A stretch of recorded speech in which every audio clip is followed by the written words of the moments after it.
précarisés par les discours des uns et des autres. Le mémorandum du gouvernement sur ces événements contestés par le M2D, le mouvement pour la défense de la démocratie, qui prend acte toutefois de l'annonce de la mise sur pied d'une commission d'enquête sur ces violences meurtrières du mois de mars. La mort du doyen des juges, Samba Sall, l'autre actualité forte de la semaine. Notre invité, il l'avait rencontré. Bonjour, Biram Souleye Diop. Bonjour, Babacar. Membre fondateur du parti politique Les Patriotes du Sénégal pour le travail, l'éthique et la fraternité, PASTEF. Merci d'avoir donc répondu à notre invitation. C'est votre première émission depuis votre sortie de prison il y a quelques jours, le 23 février dernier. Vous étiez dans le bureau de feu le doyen des juges. C'est ce jour-là que vous aviez été placé en détention provisoire. Quel souvenir gardez-vous de votre face-à-face avec Samba Sall ? Alors, déjà, bonjour à vous encore et bonjour aux auditeurs qui nous écoutent. C'est vrai, le 23 février, j'ai rencontré le doyen des juges Samba Sall. Alors, s'il fallait reparler de ce qui s'est passé, bon, je dirais tout simplement que je n'avais pas à le rencontrer. Je n'avais pas du tout à le rencontrer, parce que sur la base d'accusations infondées, j'ai été obligé par Monsieur Bassirou Gueye, le grand procureur de la République, qui avait requis le mandat de dépôt contre nous-mêmes et contre Monsieur Abbas Fall. Nous avons été présentés à Monsieur Samba Sall, qui, conformément au réquisitoire du procureur aussi, nous avait placé sous mandat de dépôt. Donc Samba Sall, apparemment, n'y a été pour rien, parce qu'après les discussions, il a simplement dit c'est une requête du procureur, il ne peut rien faire contre. Bon, je suis, moi, un professionnel du droit, parce que c'est ce que j'ai étudié à l'université. J'ai obtenu un DEA en droit des affaires, donc à l'université Gaston Berger. Je m'y connais un peu. Il avait la possibilité de faire autre chose. Il a suivi le réquisitoire du procureur, M. Serigne Bassirou Gueye. Voilà ce que j'en ai retenu. Nous avons eu des échanges sur le sujet. Il m'a notifié les infractions qui ont été retenues contre moi ce jour-là même, parce que j'ai été entendu à la DIC le vendredi 19 pour des infractions différentes des infractions qui m'ont été notifiées par le juge Samba Sall suivant la réquisition du procureur. Bon, voilà ce que j'en retiens. Voilà ce que j'en retiens. Ambiance tendue alors Bon, l'instruction était claire, il savait ce qu'il devait faire. Il ne pouvait pas y couper. Bon, moi j'étais là pour dire effectivement que, avec mes avocats, que j'étais contre ce qui s'est passé. Nous n'étions pas dans une démocratie. On s'en était limité là. C'était la première fois que je l'avais rencontré. C'est la dernière fois que je l'ai rencontré. Aujourd'hui, il n'est plus de ce monde. On ne peut faire que présenter des condoléances à sa famille et prier le bon Dieu pour qu'il l'accueille au paradis et qu'il lui accorde sa grâce. Oui, la justice vous avez inculpé, vous et Abbas Fall, le patron de PASTEF Dakar, pour association de malfaiteurs, complicité de diffusion de contenu contraire aux bonnes mœurs, menace de voies de fait et violence. Vous clamez votre innocence alors. Quels sont donc les éléments qui vous ont été présentés pour justifier ces accusations? Alors, je pense qu'en fait, c'est un dossier qui est toujours en cours au niveau de la justice. Je suis en liberté provisoire. Certaines personnes ont été placées sous contrôle judiciaire. Je ne me permettrai pas, étant citoyen et qui respecte la loi, de revenir dans la profondeur du sujet. Je peux simplement dire que on espère fondamentalement un procès. On espère qu'il sera un procès public également. Je voudrais également préciser que moi je vous félicite, vous RFM, parce qu'avant que ma garde à vue ne me soit notifiée, RFM l'avait déjà annoncé. Ça, je vous félicite pour la qualité des investigations que vous faites, parce que vous êtes les mieux informés de toute la presse au Sénégal. Ça, je vous en félicite et vous y encourage également. Voilà ce que je devais dire sur ça. La mort de Samba Sall, après l'annonce de sa mort, nous avons vu aussi sur les réseaux sociaux des commentaires très durs sur sa disparition. Qu'en dites-vous? Depuis que je suis sorti, je ne regarde pas ce qui se passe sur Facebook et je ne réponds pas de l'avis des citoyens dans la presse, sur l'Internet. Je n'en réponds pas. Je ne suis maître que de mes propos, et ce sont les propos que je viens de poser ici sur votre micro. Vous ne les condamnez pas, ces commentaires? Je n'ai pas à faire de commentaires là-dessus. Je ne suis maître, je dis bien que de mes propos, et mes propos sont précis et clairs. M. Samba Sall n'est plus de ce monde. Je prie le bon Dieu de lui accorder sa grâce. Voilà. On a également en souvenance les propos d'Ousmane Sonko sur ce doyen des juges qui nous a quittés. Des regrets aujourd'hui? Ben, Sonko est maître de ses propos. Peut-être qu'il sera un jour sur votre plateau pour en répondre. Je ne réponds que de mes propos moi-même. Et je me limite à ce que j'en ai dit. Vous avez passé un peu plus de 2 mois, Birame Souleye Diop, en détention provisoire, vous et Abbas Fall.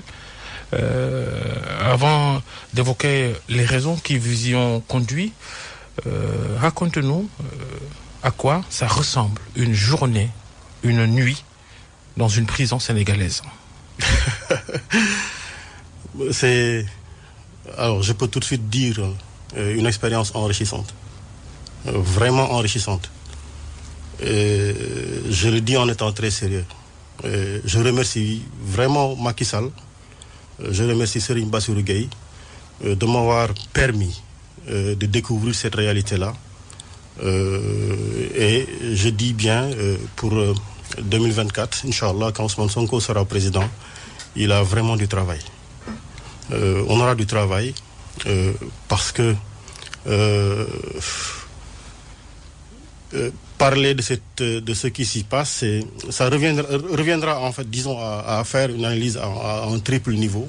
D'abord sur la justice, une justice que nous avons appris dans les bancs du droit quel était un pouvoir.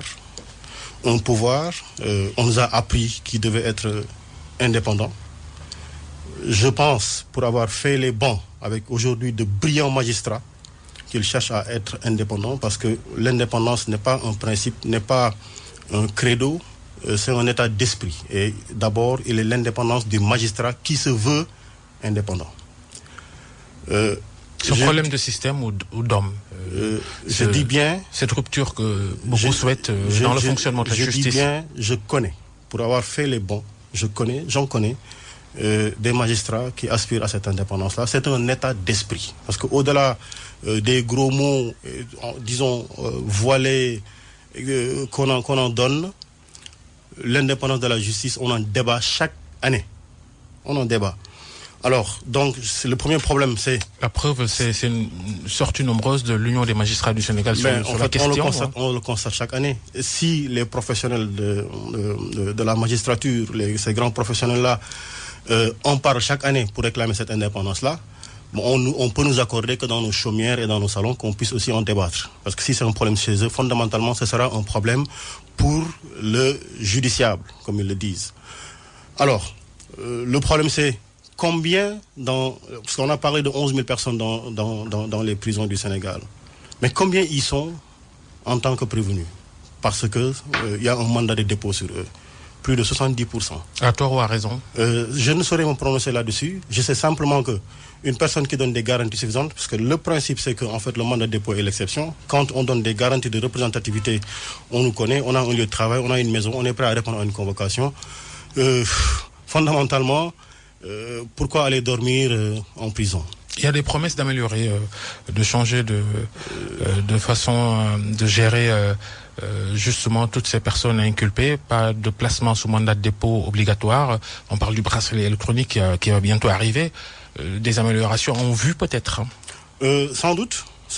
Bon, encore qu'avec des si, on mettrait Paris dans une bouteille, avec des promesses comme il y en a, peut-être sûrement on en parlera avec les promesses d'emploi. Bon, ça c'est un problème. Maintenant, au-delà de la justice, il y a le problème de l'administration pénitentiaire. Parce que également, le constat que nous avons fait, c'est que voilà en fait des fonctionnaires à qui on donne le pouvoir de veiller sur ceux qui sont en contradiction avec la loi supposée et qui doivent les surveiller, mais à qui on ne donne pas les conditions pour bien faire leur travail. On ne donne pas les moyens pour le faire.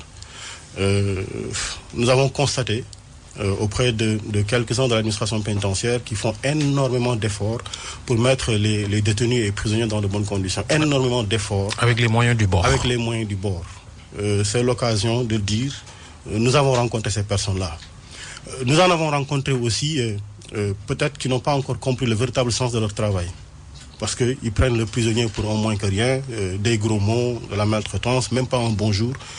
Je pense qu'en fait...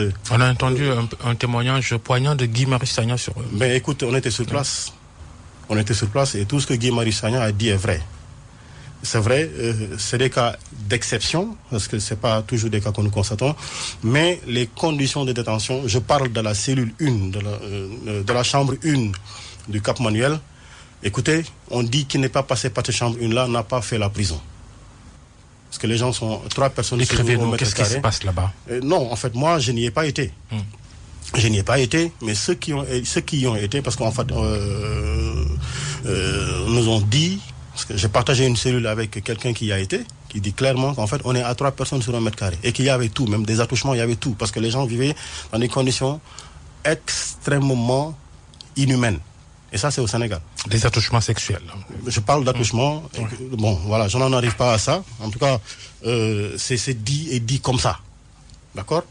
Alors, maintenant, il y a également la situation bon, c'est vrai, ils disent que il y a eu moins de prisonniers en 2020, en 2021, mais c'est pas dû à la volonté du pouvoir.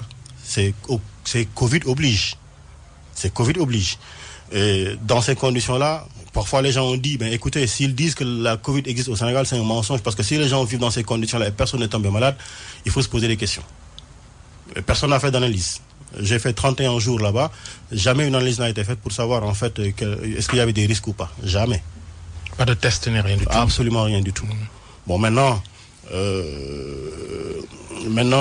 la question fondamentale qu'on peut se poser, c'est qu'est-ce qu'il faudra faire pour améliorer les conditions. Il faut qu'on dépasse cette psychologie mystique qui dit qui construit une prison va y dormir. Et d'un de mes grands professeurs, j'apprenais que les conditions d'analyse dans le développement du pays, il y a également la minceur du droit pénal. Bon, ça, c'est un débat qu'on va poser avec la politique criminelle et la politique judiciaire, la politique carcérale. À l'occasion, on reviendra profondément sur le sujet. L'éternel constat de tout ce qui passe dans les prisons du pays, et ça ne change toujours pas. Et comment, de la prison, Birame Souleye Diop, comment avez-vous suivi, vécu ces événements, ces violences qui ont fait près d'une quinzaine de morts? Effectivement, 15 morts et 500 blessés. C'est un lieu extraordinaire où on fait des recoupements, où on rencontre des personnes qui connaissent un sujet, une personne qui connaît le même sujet. C'est le lieu des grands recoupements. On fait de grands recoupements là-bas. C'est vrai, il y a la télé. On regarde les images. C'est vrai, on a regardé sur CNTV et Walfadjri les images, on ne les a pas regardées sur TFM. Bon, ça a posé un problème pour nous. Pourquoi? Mais en tout état de cause, à l'analyse... On ne va pas vous suivre sur ce registre-là. Attendez. Non, mais je tiens à préciser aussi que TFM a bel et bien couvert ces événements. Je parle de la télé. J'ai dit que nous avions la télé. Nous avions également la radio qui nous donnait toutes les informations. C'est l'occasion de dire... quand c'était pas possible, on écoutait sur la télé, sur les chaînes. Donc on entendait ce qui se passait. On a suivi, c'est vrai, avec les Sénégalais. C'est pour regretter ce qui s'est passé en fait. Parce que des morts, il ne doit plus y en avoir pour des débats démocratiques au Sénégal.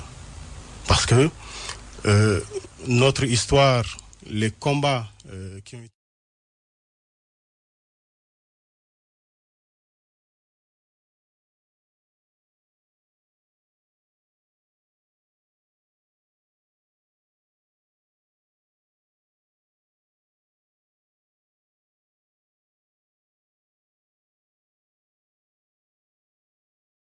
de droit à la marche, de questions de mandat, de débat sur l'existence d'un parti politique qui a le droit de parler ou pas.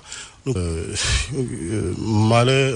est malheureux de constater qu'en fait c'est encore des sujets d'actualité. Mais on aurait bien pu les dépasser définitivement. C'est la responsabilité de tout le monde. Quand l'opposition appelle également à la résistance, à manifester dans la rue, sans pouvoir anticiper sur des conséquences qui peuvent être fâcheuses, c'est aussi la responsabilité de vous et de toute l'opposition. Écoutez, vous savez, il y a une chose. Nous sommes dans un pays qui s'appelle le Sénégal, qui est doté d'une constitution qui énumère, donc qui fait la taxinomie de ce qu'on appelle les institutions.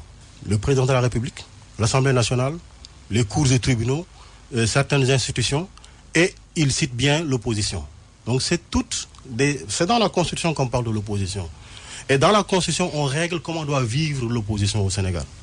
Mais quand celui qu'on appelle le chef suprême de la nation dit réduire l'opposition à sa plus simple expression, quand le droit de marche, soumis simplement à une obligation de déclaration, est systématiquement interdit. Nous avons entendu il y a quelques jours un ancien ministre de la Justice, ancien droit de l'homiste, devenu ministre des Forces armées, suppléer le ministre de la Justice dans le cadre d'un rapport qu'ils doivent présenter, déclarer qu'au Sénégal... Le mémorandum du gouvernement sur ces événements. Donc le porter pour dire 99% des demandes sont satisfaites. Mais écoutez, on ne parle pas des demandes pour les mariages que l'on fait dans les rues.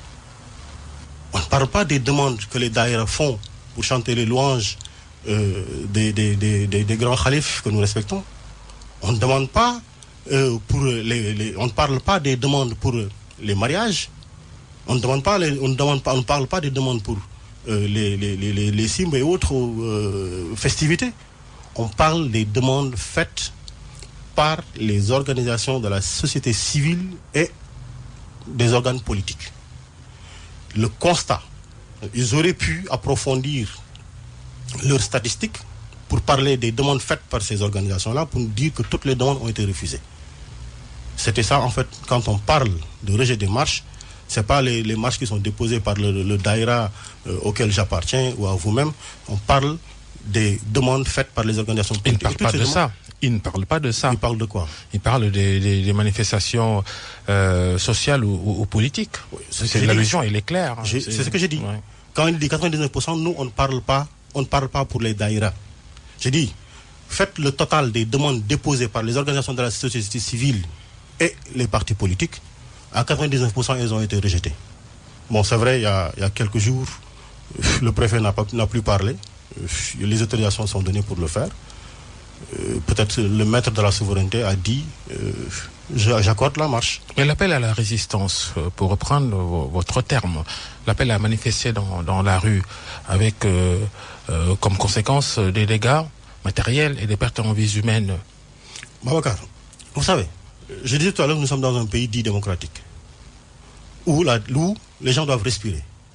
Quand ça ne marche pas, les gens doivent pouvoir dire que ça ne marche pas. Tout le monde connaît l'histoire de la soupape de sécurité. Quand on interdit aux gens, quand le président de la République, le 31 décembre, dit qu'il ne voit pas de foulard rouge.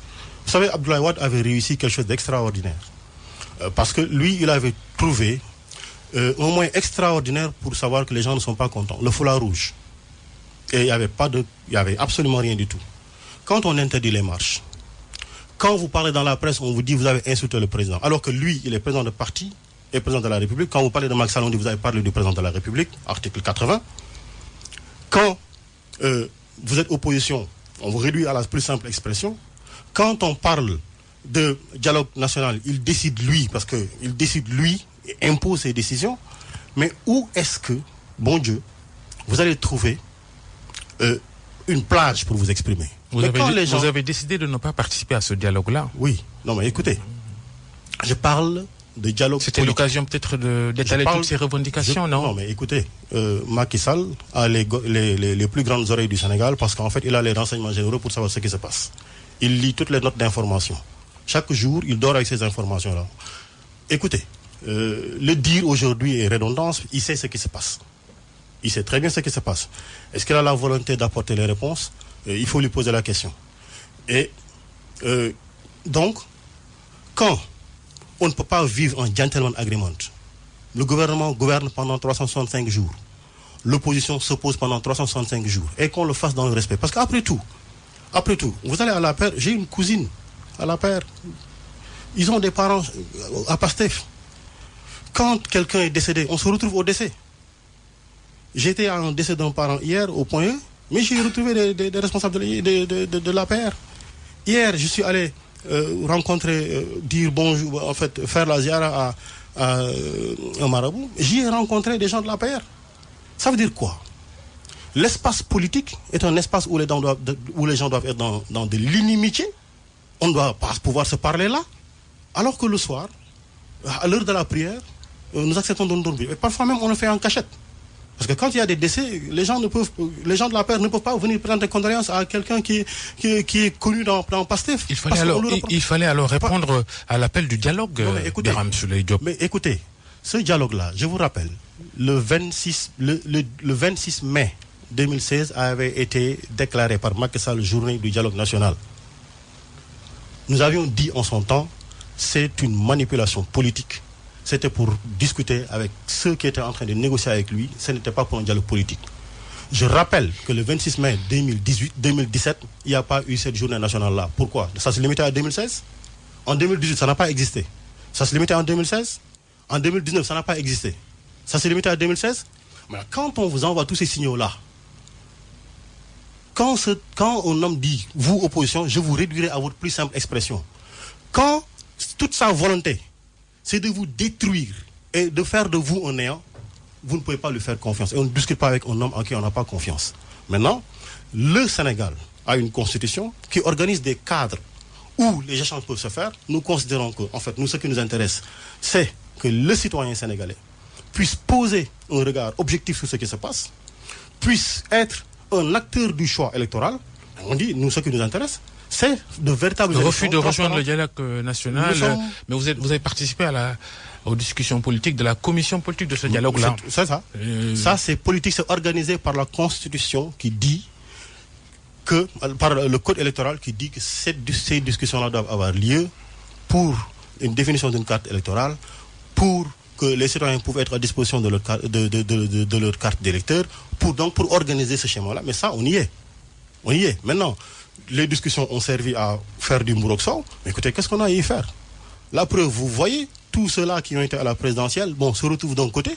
Bon, écoutez, en tout cas, le principe que nous nous posons, nous sommes dans une opposition. Les cadres qui sont prévus sont les cadres légaux organisés par la loi. Nous y sommes. Pour les cadres politiques, ça, on laisse ça aux politiques le faire. Birame Souleye Diop, l'administrateur général de PASTEF, l'invité du grand jury de RFM. Pour revenir sur les manifestations de mars, vous avez appelé les gens à manifester. Oui. Ousmane Sonko a résisté. Et le gouvernement qui essaie de minimiser, qui estime que ces manifestations ont été surtout motivées par des raisons sociales. Qu'en pensez-vous? Alors, je précise tout de suite, Ousmane Sonko a fait une déclaration très précise. On dit que lui, il fait usage de son droit constitutionnel à résister. Posons bien les principes, parce que ça nous permet... Ça, c'est la deuxième déclaration. C'est la deuxième déclaration. Je parle, moi, de la déclaration qui a précédé son déplacement vers le juge. On parle de toutes ces déclarations avant le développement de cette affaire. Je dis très bien. Nous sommes dans un contexte où la manipulation et le complot sont à milieu. Ousmane Sonko n'a jamais appelé. Ce qu'on a retenu, je vous donne une information. Ceux-là qu'on a pris lors des manifestations du 8, on a dit qu'ils sont allés répondre à un appel de Ousmane Sonko. Mais vous savez ce qu'ils ont dit au juge Samba Sall? Nous ne sommes pas venus parce que Ousmane Sonko a appelé. Il ne nous a pas appelés à venir. Nous sommes venus pour défendre la démocratie, pour soutenir notre leader. Et c'est ce que nous leur avons dit sur place, ce jour-là même. Nous leur avons tenu un propos parce qu'on a dit, je rappelle ce que nous avons dit sur place. Nous leur avons dit, écoutez, Ousmane Sonko ne souhaite pas des perturbations au niveau du voisinage. Restez assis, ne faites aucun trouble. Mais ce qui s'est passé, ceux qui étaient sur les lieux peuvent en témoigner. J'étais là-bas sur les lieux. On a arrêté un jeune qui sortait de chez Ousmane Sonko parce qu'il était blessé. il était tenu par les gens de la Croix-Rouge, mais on a tiré, en fait, le projectile lacrymogène lui est tombé dessus, dans la maison. Ça, c'était devant moi. J'ai vu. Donc, les gens ont dit, ces 19 là, on les a gardés pour ça. Pour dire qu'en fait, oui, c'était, parce qu'en fait, il y avait tout cet arsenal de stratégie politique pour accuser d'appel à l'insurrection. Mais écoutez, ce qu'il a dit est clair. Ce qu'il a dit a été très clair. Je pense qu'en fait, les idées sont précises et claires. Maintenant, on a constaté, après tout ceci, c'est vrai qu'il y a eu des appels à l'apaisement. Parce que quand même, comme j'ai dit tout à l'heure, on doit dépasser en fait cette dialectique. Vous regrettez ce qui s'est passé? J'ai dit fondamentalement parce que chaque fois qu'il y a en fait une personne couchée qui perd la vie, mais on se dit pourquoi maintenant, aujourd'hui, pendant les événements, c'est vrai, on n'avait pas entendu beaucoup de personnes parler, mais aujourd'hui, on voit ce qui se passe. Vous n'entendez pas l'opposition, hein? Parce que chaque matin, c'est un responsable de la coalition au pouvoir qui ajoute, je ne sais pas, en fait, est-ce qu'ils cherchent à rallumer du feu ou est-ce qu'ils cherchent à rallumer leurs convictions politiques? Je me pose des questions sur ça. En tout cas, ce qu'on entend, c'est ce discours-là. Voilà, et apparemment, on dit bien que ces jeunes-là sont sortis pour réclamer en fait des conditions sociales meilleures. Mais, vous savez, la grande contradiction, c'est que le ministre de l'Intérieur, on a entendu ce qu'il a dit, et disons donc les terroristes qui étaient rentrés en cagoule au Sénégal, c'est ce qu'il a déclaré, lui. Le président de la République est sorti, lui, pour dire que, voilà, il a entendu le message de la jeunesse. Ça, c'était dans la perspective de l'apaisement. Mais apparemment, ces faucons ont encore repris du métier. Ils ont encore repris leur travail, ce qu'ils savent très bien faire. Macky Sall et son gouvernement sont peut-être en contradiction parce que le mémorandum qu'ils ont publié cette semaine vise, malgré l'annonce de la mise sur pied d'une commission d'enquête indépendante, le mémorandum vise clairement Ousmane Sonko. Oui, en fait, ça on en arrivera. J'étais en train de dire que, malgré tout ceci, malgré qu'ils disent qu'en fait, il a compris le message, c'est un message sur l'emploi, ça, c'est le président de la République qui l'a déclaré. Oui, je dis, ils sortent un mémorandum, pour accuser Ousmane Sonko. Pour dire, en fait, bon, oui, c'est Ousmane Sonko qui est derrière tout ça. Ousmane Sonko est très puissant. Il est très puissant. Si Ousmane Sonko est derrière, parce que c'est le président de la République qui déclare, bon, c'est vrai, après Diom... On peut être d'accord avec vous, énorme contradiction du gouvernement dans les différentes postures. Et il faudra préciser que ça, c'est un pied de nez fait à l'armée, parce qu'en fait, que des terroristes entrent au Sénégal, alors que nous avons l'une des armées les plus performantes d'Afrique, très respectée à l'international, qui est appelée sur tous les théâtres d'opération dans le monde entier. Qu'on dise en fait des terroristes sont entrés au Sénégal et peut-être sont en train d'arriver à Dakar, ça c'est une injure à l'armée. Ça ne nous immunise pas d'une menace djihadiste. Oui, mais écoutez, vous savez, ceux qui font ce travail-là, ils ne le font pas devant la presse. Ils ne le font pas sur la place publique. Et ils ont fait leur déclaration pour dire que ça n'existe pas. Maintenant, pour les informations, ils sont en train de gérer les informations. On leur fait suffisamment confiance pour savoir que, en fait, quand ils croisent un civil, ils peuvent savoir que ce civil-là, il dort tranquillement parce qu'en fait, ils sont à la frontière et ils veillent sur notre sécurité. Et c'est l'occasion pour nous encore de les remercier pour le professionnalisme qu'ils ont démontré et qu'ils ont toujours démontré. Nous sommes amoureux et très respectueux de ce qu'ils font. Très respectueux. Maintenant, s'il faut parler du mémorandum du ministre de la Justice bis, on peut en parler. Annonce d'une commission d'enquête parlementaire en même temps. Ce mémorandum, le document, vise l'opposition, principalement Ousmane Sonko, pour leur imputer la responsabilité de ce qui s'est passé au mois de mars, ces manifestations et leur lot de morts. Oui, 15 morts devant les écrans. Devant l'actualité, ce discours-là n'est pas un discours qui est destiné à la consommation locale. C'est pas un discours c'est pas un mémorandum destiné à la consommation locale, c'est une réponse faite au constat fait au niveau international sur la situation du Sénégal. Alors, c'est l'occasion de dire, aujourd'hui, le plaidoyer, on l'a entendu, une commission par un ministre. Je rappelle qu'il y a eu des cas, beaucoup de morts au Sénégal sous Macky Sall, sous les feux des forces de l'ordre.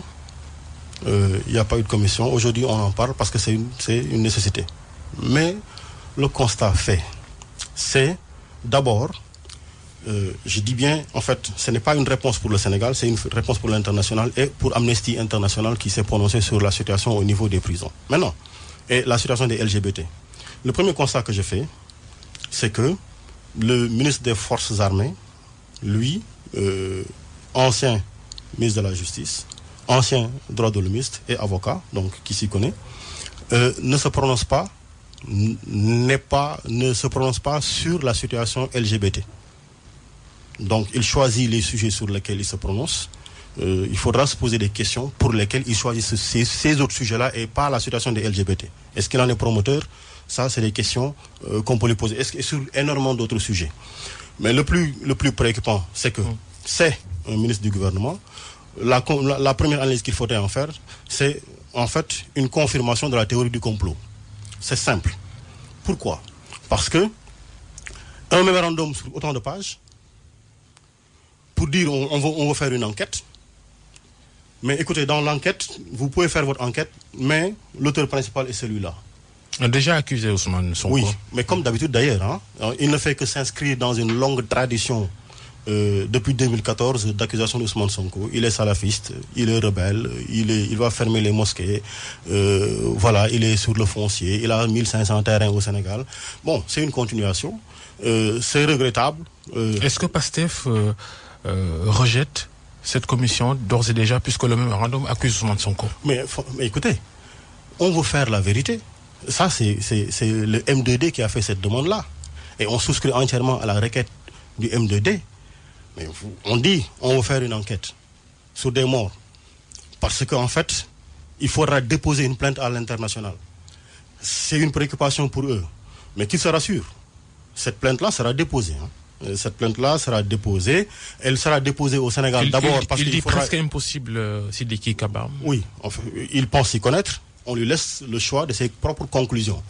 Là-bas, c'est impossible, mais c'est possible, lui, qu'il travaille sur un mémorandum, qu'il en soit le présentateur attitré à la place du ministre de l'Intérieur. C'est encore un pied de nez qu'il fait à la justice du Sénégal. Parce que, pour faire des enquêtes simplement, pour faire des enquêtes, je pense qu'on est suffisamment outillé pour le faire. Bon, mais lui, il fait sa propre enquête. Il vient présenter et dire, bon voilà, donc voilà tout ce qu'on a constaté. Ben, le principal auteur, c'est Ousmane Sonko. On peut fermer le chapitre et aller en justice. Vous récusez cette commission d'enquête par commission d'enquête indépendante? Je vous informe que dans les jours à venir, le M2D va déposer son propre mémorandum. Tout à fait. Ça, on reviendra sur ces éléments-là, sur tous ces éléments-là, parce qu'énormément de sujets ont été escamotés par le ministre des Forces armées, qui a choisi d'aborder en fait les sujets qui lui plaisaient, mais surtout en fait c'était fait à dessein, parce que c'est son métier d'avoir été avocat pour l'accusation, c'est son métier d'avoir été ministre de la Justice pour l'accusation. Mais écoutez, il ne fait que continuer son travail au niveau du ministère des Forces armées. Bon, il continue à piloter la justice. En tout cas, cette affaire de mémorandum et de mise sur pied d'une commission d'enquête indépendante a provoqué une nouvelle polémique qui a poussé certains à se demander si cet accord d'apaisement obtenu par les médiateurs, dont les chefs religieux, est-ce que cet accord, il n'est pas rompu? Vous n'avez pas entendu le M2D, depuis lors, poser aucun acte sur ce sujet. Nous avions choisi d'attendre que la justice appelle, parce que la stratégie politique qui a été prévue, c'est de faire une instruction sur 3 ans, donc d'en arriver aux élections, de convoquer Ousmane Sonko, comme ils l'ont fait pendant l'élection présidentielle avec l'histoire des 94 milliards, en voulant créer une commission d'enquête parlementaire. C'était la stratégie qui a été posée.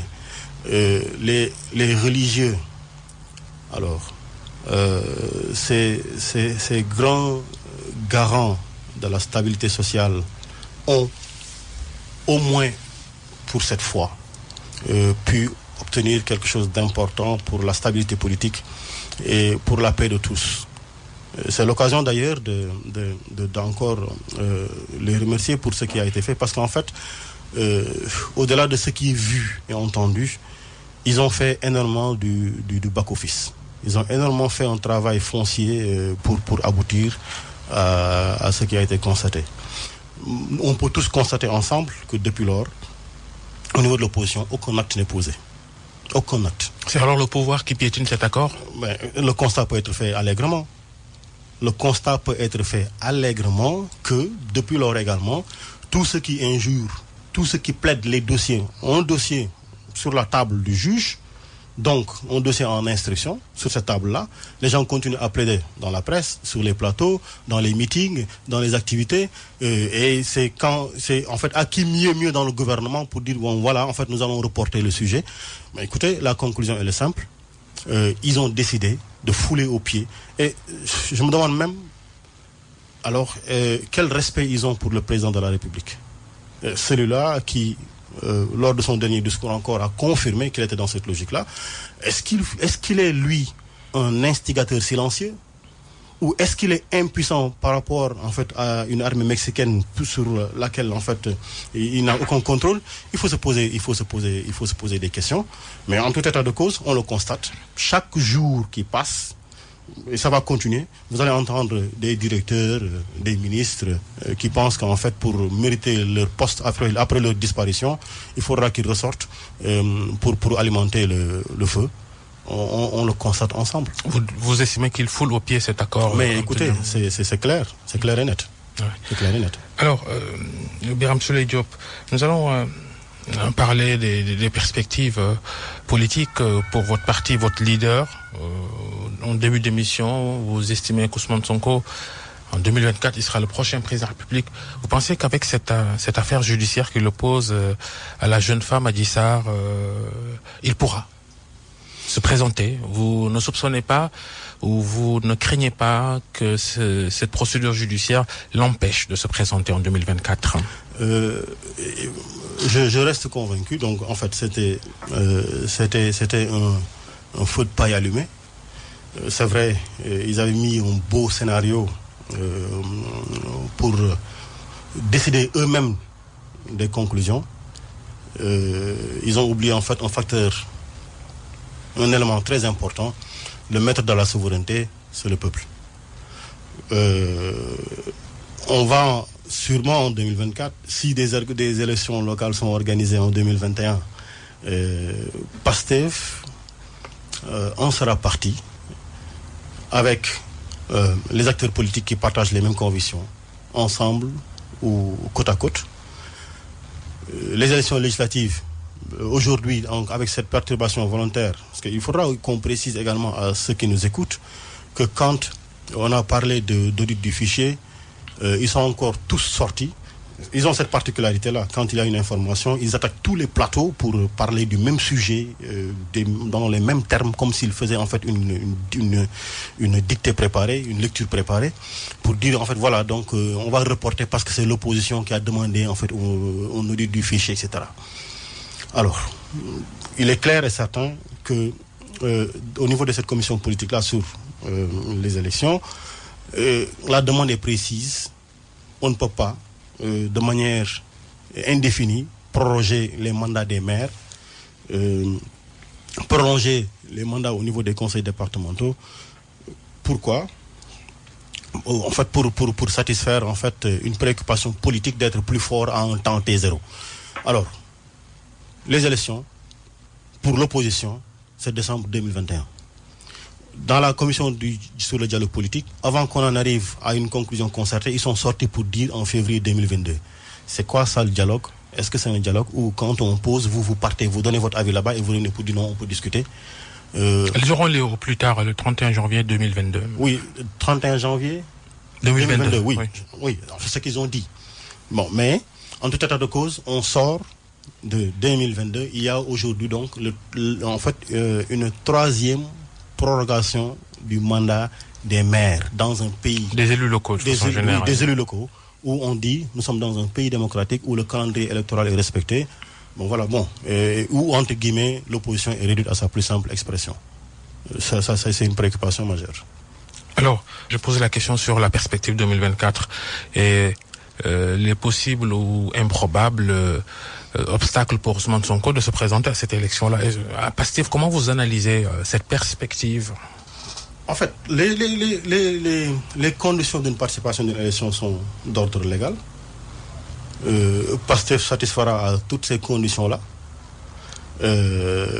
On est prêt à y aller en coalition si les conditions nous le permettent. On le souhaite, mais Pastef lui-même s'organise pour être présent et mieux présent sur l'étendue du territoire national. Nous n'attendons pas 2024 pour le faire.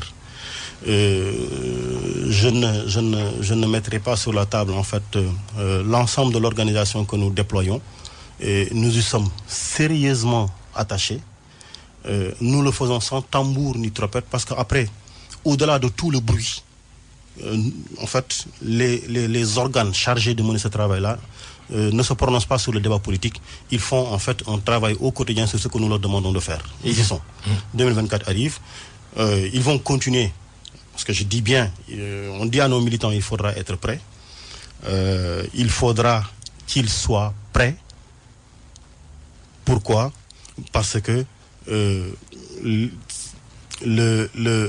chemin est long, mais celui qui a cette ambition-là, affirmée depuis qu'il est président de la République de réduire l'opposition à sa plus simple expression, ne désarmera jamais. Donc il nous faudra continuer le travail sur le terrain, le faire d'arrache-pied et être prêt avant 2024 pour les élections pour les territoriales locales, et législatives aussi. Territoriales, législatives, etc. Être prêt pour 2024. Je vous dis, on sera prêt, Inch'Allah Rabbi. À côté des accusations contre le pouvoir, accusation de vouloir barrer la route à Ousmane Sonko pour la présidentielle 2024, il y a certains qui soupçonnent également des membres de l'opposition de soutenir Ousmane Sonko que de façade, alors que foncièrement, ils souhaitent le voir renfoncer pour pouvoir prendre sa place. Vous y croyez? Bon, écoutez, je dis encore que nous sommes sur un terrain démocratique.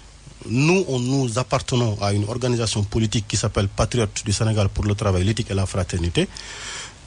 Notre mandat, notre mission fondamentale, c'est d'en faire une grande organisation qui va participer à la conquête électorale, qui prend le pouvoir, qui l'exerce au mieux des intérêts des Sénégalais. Alors, dans ce cadre-ci, il y a d'autres organisations qui y sont. Mais par respect pour les choix politiques qu'ils ont faits, nous ne ferons aucun commentaire de leur existence politique, de leur choix politique. Il s'avère que, sur un certain nombre de sujets, Pastef est très petit, est très impuissant pour en être un acteur seul. Parce que la question sur le respect du calendrier électoral, les questions sur les libertés démocratiques, les questions sur la transparence du vote, les questions sur la préservation de nos ressources, sur ces ensembles de questions-là, écoutez, chacun peut le porter de sa manière, mais sur le frontispice, au frontispice en fait des principes généraux, on peut faire le chemin ensemble. Mais au soir, il n'est pas interdit qu'il y ait 30 candidats à l'élection présidentielle. Donc on peut le soir être sur le même sujet sur les libertés démocratiques. Mais écoutez, au matin de février 2024 pour les élections présidentielles, que chacun aille de son côté. Bon, on se retrouvera peut-être tôt ou tard, mais l'important c'est que chacun est libre d'organiser ses choix politiques et démocratiques librement. Pastef n'a aucune appréciation à en faire, ni à accuser ni personne. Sur la sincérité des soutiens ni à accuser personne d'être sincère ou insincère. L'important, c'est qu'on sait où on veut aller, on s'organise pour y aller. Tant que nos moyens nous permettent d'y aller seul, on le fera. Mais si on est convaincu qu'on peut y aller ensemble, on ira ensemble. Alors, on parlait des élections municipales et départementales tout à l'heure. Votre fief, c'est Thiès. Serez-vous candidat à la mairie de Thiès si elle va encore exister, la mairie de ville, si les villes ne sont pas supprimées en tant que collectivité territoriale? Je ne rechignerai pas à être candidat si les militants de Pastef Thiès pensent que je peux être le porte-étendard momentané pour ces choix-là. Je ne rechignerai pas, mais j'aurai la discipline de parti de dire je ne me proclame pas candidat parce que Pastef ne s'est pas encore prononcé sur le sujet et n'a pas encore défini les règles de choix de ceux qui seront les candidats. À Thiès, l'alliance Idrissa Seck, Benno Bokk Yakaar, de la grosse concurrence qui vous attend de toute façon, non? On ne regarde pas ce qu'ils font. On est convaincu que nous ferons les choix politiques, nous parlerons à la population. Le travail foncier nécessaire, nous le ferons. Et au soir, on verra les résultats. Et l'avis du parti maintenant, l'avis de votre parti Pastef, attend le prochain congrès? Alors, sur le congrès, aujourd'hui, un travail important avait été fait. Entre-temps, on est entré dans ce qu'on appelle un travail de fusion. Il y avait en fait des partis politiques avec lesquels nous étions en fusion. Vous savez qu'en fait, quand une fusion est terminée, fondamentalement, il y a ce qu'on appelle un congrès de fusion. C'est-à-dire, pourquoi organiser un congrès du parti et plus tard, en fait, 9 mois ou 7 mois après, organiser un congrès de fusion. Donc, quels sont ces partis qui veulent fusionner avec Pastef? Bon, ça c'est pas nécessairement parler actuellement. On va finir le travail. Alors, il y a en fait ces incidents-là nous ont trouvé en train de finaliser un travail extrêmement important parce que le dimanche qui a précédé en fait ces annonces-là, nous étions en réunion jusqu'à 14 heures pour finir une dernière touche sur un projet assez important. Bon, nous avons quel projet, dites-nous? Bon, écoutez, nos militants savent, c'est éminemment stratégique. Bon, on préférera laisser la primeur à nos militants et continuer à travailler dessus. Ousmane Sonko va-t-il briguer un nouveau mandat à la tête de Pastef? Ousmane Sonko, vous savez quoi? Ousmane Sonko n'ose pas dire qu'il va encore briguer en fait un mandat à la tête de Pastef. Il n'ose pas le dire parce que c'est un militant discipliné. Il a le droit de se présenter, non? Oui, mais on n'en est pas encore à ce sujet-là. Et on ne peut pas anticiper le sujet. Les sujets les plus importants aujourd'hui sont de constituer une grande organisation, d'avancer, d'avoir une maîtrise de nos registres de militants, d'avoir une maîtrise sur ce qui se passe sur le terrain et d'être prêt aussi bien financièrement, politiquement, stratégiquement sur l'organisation et de voir venir. Le jour du congrès, en fait, Ousmane Sonko sera libre de prendre sa candidature. Ousmane Sonko n'a jamais présenté sa candidature pour diriger Pastef. C'est vous qui l'avez appelé On l'a choisi pour lui dire, vous dirigez. Il était là dans le travail, on lui dit, vous dirigez. Il a même refusé à la première demande. C'est sur insistance de l'organisation qu'il a accepté de le faire. Est-ce que vous, Birame Souleye Diop, vous briguerez la présidence de Pastef? Non. Non, je ne briguerai pas de présidence de Pastef. Pourquoi? On n'est pas dans les conditions. Je reste aussi un militant très discret. Au-delà de tout ce qu'on peut dire, je reste aussi un militant très effacé. Pour faire le travail qu'on me demande de faire, c'est en fait d'aider le parti à avoir en fait une grande organisation. Je suis dans ça et cela me convient bien. Je me suis déchargé de ce que je faisais en fait. J'intervenais à l'université, j'intervenais